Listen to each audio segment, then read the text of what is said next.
अस्सलाम वालेकुम। ऑस्ट्रेलिया और इंग्लैंड के मैच की पहले बात करते हैं, फिर उसके बाद कुछ और बातें भी करेंगे।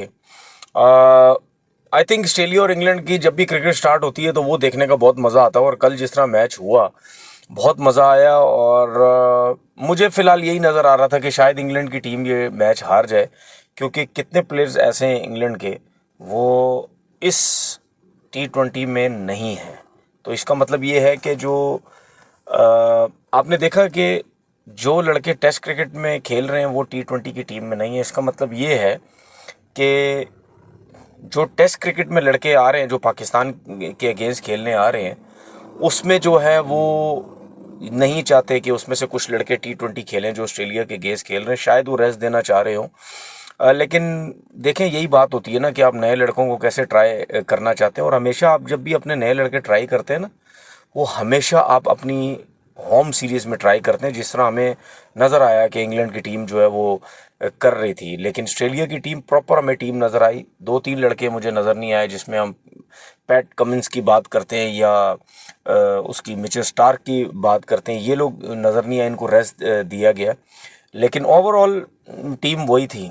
आप ये देखें कि जिस तरह ऑस्ट्रेलिया ने क्रिकेट स्टार्ट की, और मतलब इनकी क्रिकेट अब यही है, आओ मार धाड़ करो, छक्के चौके मारो, बस ठीक ठाक किस्म की जो कुट लगाओ। अभी इन्होंने स्कॉटलैंड के खिलाफ जो 6 ओवर में पता नहीं 120 123 रन कर दिए थे, इसमें भी आप देखें 6 ओवर में तकरीबन 80-90 रन इन्होंने कर दिए थे इंग्लैंड जैसी बॉलिंग के अगेंस्ट। उसके बाद आपने देखा कि क्लैप्स कर गए एकदम से। हालांकि 6 ओवर में 80-90 रन बहुत होते हैं, इससे ऐसा क्लियर नज़र आता है कि ये लोग आराम से 200 प्लस 220-30 रन जो है वो कर सकते थे। लेकिन बात वही है ना कि हमेशा ऐसे होता है, हमेशा कह लें या कभी कभार ऐसा होता है कि जब आपकी टीम बहुत अच्छा स्टार्ट कर रही होती है, उसमें जो बाकी आने वाले बैट्समैन होते हैं वो कहते हैं यार इतना अच्छा टोटल मिल गया, अब इसको खुला डुला रखें, जितने मैक्सिमम रन बना सकते हैं हम बनाएंगे। लेकिन उसमें आउट होने की भी चांसेस होते हैं, और उसमें आउट हुए भी।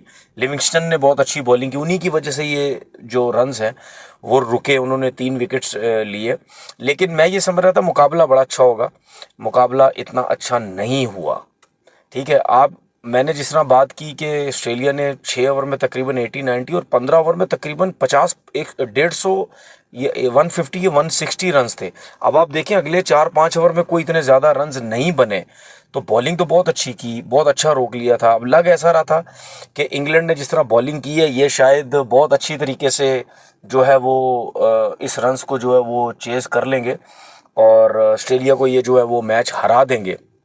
लेकिन ऐसा नहीं हुआ, क्योंकि उनका स्टार्ट इतना अच्छा नहीं था, विकेट्स बहुत जल्दी गिर रहे थे। जैम्पा ने बहुत ज़बरदस्त बॉलिंग की, जोश हैज़लवुड ने बहुत ज़बरदस्त जो है वो बॉलिंग की। मतलब यानी टीम वर्क नज़र आ रहा था, एफर्ट नज़र आ रही थी, फील्डिंग बड़ी अच्छी थी, बॉलिंग बड़ी ज़बरदस्त थी। शॉन एबर्ट ने बड़ी ज़बरदस्त बॉलिंग की है। मतलब 100 पे इस तरह करके कोई 7-8 विकेट्स 120-30 पे गिर चुके थे, तो फिर कहाँ से इन्होंने जो है वो जीतना था। हाईएस्ट आपके सामने 37-27 बॉल पे आई थिंक ये लिविंगस्टन ने। तो पहला T20 तो इंग्लैंड की टीम जो है वो हार गई है। बाकी देखते हैं क्या वो चेंजिंग्स करते हैं या नहीं करते। लेकिन ये जब दोनों कंट्रीज आपस में खेलती है ना, कसम से मज़ा ही आ जाता है। दूसरी बात मैं करना चाहता हूँ के राहुल की। के राहुल ने जो ब्रॉडकास्ट में आई थिंक बात की है कि जी बाबर आजम जो है वो ट्रेविस हेड से ऊपर उनको देखते हैं, बाबर आजम को। मसला पता है क्या है, किन जाहिलों से पाला पड़ गया ये ट्विटर के ऊपर। मैसेज कुछ करते हैं, जवाबात फजूल के देते हैं, अपनी मारते रहते हैं इधर उधर। भाई मैंने कब बोला कि जी बाबर आजम की रैंकिंग उसने बता दी, मैंने कब बोला जी बाबर आजम ये है बाबर आजम वो है। मैं तो सिर्फ लोगों को ये बताना चाहता हूँ कि जो लोग बिला वजह बाबर आजम के पीछे पड़े हुए हैं ना, तो रैंकिंग की बात उसने की है या नहीं की है, उससे सिर्फ ये पूछा गया कि जी आपके टॉप 5 बैट्समैन कौन से, उसने बताए। अगर चलो ये नहीं भी पूछा गया, ठीक है, अगर प्लेयर्स ऊपर नीचे शफल भी करने थे या जो भी था, तो उसमें बाबर आजम ने ट्रेविस हेड से ऊपर रखा के राहुल को। भाई वो ये समझता है कि ठीक है ये जो प्लेयर है उससे बेहतर नजर आता है, क्योंकि अगर तीनों फॉर्मेट की परफॉर्मेंसेस देखें तो बाबर की तो आउट क्लास परफॉर्मेंस है ना। क्या के राहुल को नहीं पता होगा कि यार बाबर आजम ने 16 इनिंग्स में कुछ नहीं किया, वह बाबर आजम की फॉर्म अच्छी नहीं है, बाबर आजम नहीं, उससे कुछ नहीं होता। देखें बैड पैच सब पे आता है, जो क्लास होती है ना परमानेंट होती है, लेकिन उसने उस चीज़ को भी साइड किया, उसने अपने हिसाब से बताया कि यार मेरे हिसाब से ये प्लेयर जो है ये इस नंबर्स पे होने चाहिए, तो उसने बाबर को ट्रेविस हेड से ऊपर रख दिया। इसमें क्या गलत? अब मुझे हैरत है, ये इंडिया से भी ताल्लुक़ रखने वाले कुछ जाहिल लोग जो वो भी कह रहे जी के राहुल नशे में होगा, के राहुल को क्रिकेट का पता नहीं, के अबे तुम लोगों को बहुत पता है। मसला ये है कि दुनिया के अंदर चीज़ों को बर्बाद ही ऐसे घटिया लोगों ने की है जिनका जो काम ही नहीं है, जो उस फील्ड के लोग ही नहीं है, वो बैठ के टीवी चैनल्स पे क्रिकेट पे या और चीज़ों पे डिस्कस कर रहे होते हैं। अबे भाई क्रिकेटर कोई बात करे ना, सही करे गलत करे, वो अपनी जॉब कर रहा है, वो उसने वो काम किया हुआ है। लेकिन जो लोग कभी किसी ने बल्ला नहीं पकड़ा, अपना नहीं पता वो किस हालत में रहते हैं, वो डिस्कस कर रहे होते हैं प्लेयरों के बारे में, मतलब इससे ज़्यादा कोई शर्म की बात हो नहीं सकती है। मतलब मुझे हैरान, ओ भाई चलो ठीक है, मुझे इंडिया के कुछ लोग जो है वो सोशल मीडिया के अंदर जो मुझे गालियां देते हैं, चलो मुझे तो समझ आती है। वो के राहुल ने तारीफ कर दी, के राहुल के पीछे पड़ गए, ओ जी के राहुल ने ये बोला, जो मुझे मैसेजेस आते हैं, ठीक है, के राहुल ने ये बोला। अबे भाई आप लोगों के बोलने से कुछ नहीं होता, आप लोगों के बोलने से कुछ नहीं होता भाई। लोग जो है ना, वो जिसने जो अपना काम करना वो अपना काम करना। अगर आप लोग जाहिल लोगों के चक्करों में पड़ गए ना, ठीक है, जो काम धंधा करने वाले लोग हैं वो कुछ भी नहीं कर सकते भाई, वो फारिग ही हो जाएंगे अगर आप लोग की बातें सुनते रहेंगे। इसीलिए तो मैं आप लोगों की बातों को घास नहीं डालता, इग्नोर करता था। मुझे पता फारिग लोग हैं, अपना पता है नहीं, दूसरों के बारे में बोलते रहते हैं।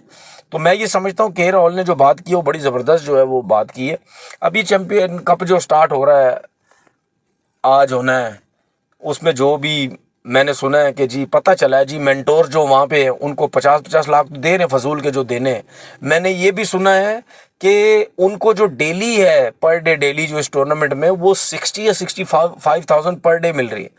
और पाकिस्तान में एनालिस्ट, कंप्यूटर एनालिस्ट के आई थिंक 70-80 हज़ार से ज़्यादा उनको महीने के पैसे नहीं मिलते, ये पर डे 60-65 ले रहे हैं, 1000 ले रहे हैं।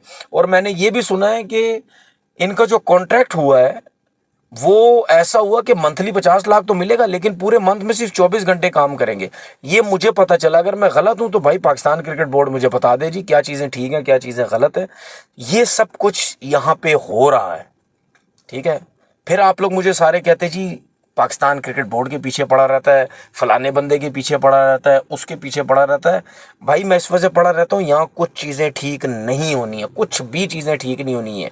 अब ये जो भी टूर्नामेंट करवाया जा रहा है, ये 5, इसको कोई सर पैर नहीं था, कोई मकसद नहीं था। कुछ मेंटोर्स में से ही कुछ एक आध दो ऐसे प्लेयर होंगे जिन्होंने हो सकता है चेयरमैन साहब को बेवकूफ़ बनाया होगा कि भाई ये टूर्नामेंट करा लेते हैं, बड़ा ज़बरदस्त होगा। चेयरमैन साहब ने हो सकता बोला हाँ जी बड़ा अच्छा आइडिया है, और चेयरमैन साहब को तो पता ही नहीं है इन चीज़ों का, उन्होंने बोल दिया होगा हाँ जी क्रिकेटर अच्छी बात कर रहा है, यही करा लो सब कुछ। लेकिन फ़ायदा तो उनको हो गया जिन्होंने बेवकूफ़ बनाया होगा। 50-50 लेके वो लाख रुपए लेके साइड पे हो जाएंगे, उनका लेवल ही नहीं है उनको 50 लाख रुपए दिया जाए यार, वो बेवकूफ़ बना रहे हैं उनके। अब मुझे एक बात बताऊं ना, ये जितने भी मेंटोर्स बने हैं एक आध के अलावा, मैं सरफराज को भी साइड पे कर देता हूं क्योंकि सरफराज तो अभी खेल रहा है, उसका कोई इतना ज़्यादा है ही नहीं। बाकी जो मेंटोर्स इन्होंने क्या फ़ायदा देना है पाकिस्तान क्रिकेट को, वो इनको तो पैसे मिलेंगे निकल जाएंगे, ये अपना काम करेंगे, इन्होंने कुछ भी नहीं देना, इनके मजे लगे हुए सिर्फ, और कुछ भी नहीं। वकार यूनुस वहां पे बैठ के शाहीन अफरीदी को बॉलिंग कोचिंग कर रहा है। अबे भाई शाहीन अफरीदी को जो थोड़ी बहुत बॉलिंग आती है ना, इस बंदे ने वो भी खराब करा देना है।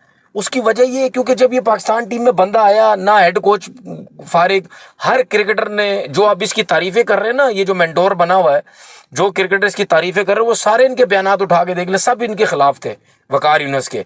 अब वो सारे उसकी चमचागिरी वकार की कर रहे हैं। उसके बाद बॉलिंग कोच आया वकार यूनुस बिल्कुल फारिग। और भाई as a cricketer no doubt बहुत बड़ा नाम था, as a coach as a head coach फारिग है, वो शाहीन को भी फारिग करा देगा जो थोड़ी बहुत बॉलिंग करता है। दूर रखो वकार यूनुस से शाहीन को। भाई मेरी शाहीन को रिक्वेस्ट ये है कि भाई जो आप खुद कर रहे हो वही करते रहो, आपका कोई मसला नहीं है, आपका सिर्फ फ्रंट पाँव का मसला है, फ्रंट पाँव का मसला है, उसको सही करो। वो किसी अकल के बंदे के पास चले जाओ जिसको समझ है, वो बता देगा भाई ये कैसे चीज़ें ठीक करनी है। तो इन क्रिकेटर को ना, अपने क्रिकेटर्स को से ना दूर रखो। ये जितने भी मेंटोर्स हैं सरफराज के अलावा, इनको सबको दूर रखो। ये सब अपने मतलब के लिए हमें, इन्होंने पाकिस्तान क्रिकेट को कभी नहीं बेहतर कर रहा, सब झूठ बोलते हैं। अपना बहुत बहुत खैर कीजिएगा। अल्लाह हाफिज़।